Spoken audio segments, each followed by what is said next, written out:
Welcome.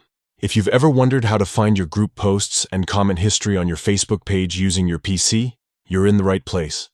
With Facebook's latest update, the process is easier than ever. And today, I'll walk you through each step so you can quickly access your activity history in groups. First, open your preferred web browser and head over to facebook.com. Make sure you're logged into your account. Once you're on the main Facebook page, look to the top right corner of your screen. You'll see your profile photo. Click on it. This will open a drop-down menu with all your pages and profiles.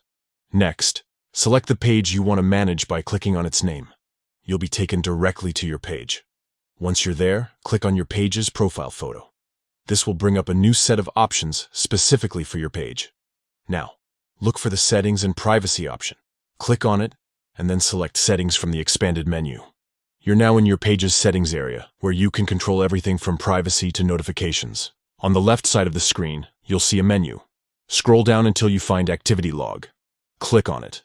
The Activity Log is where all your page's activities are recorded, making it easy to review everything you've posted or interacted with. Inside the Activity Log, look for the section labeled Groups, Posts, and Comments. Click on this option, and you'll see a complete history of all the posts and comments your page has made in Facebook groups. You can scroll through, filter by date, and even manage or delete posts directly from here. And that's it. With just a few clicks, you can now easily find and review your group posts and comments history on your Facebook page. If you found this guide helpful, don't forget to like and subscribe for more easy Facebook tips and tricks. Thanks for watching, and see you in the next video.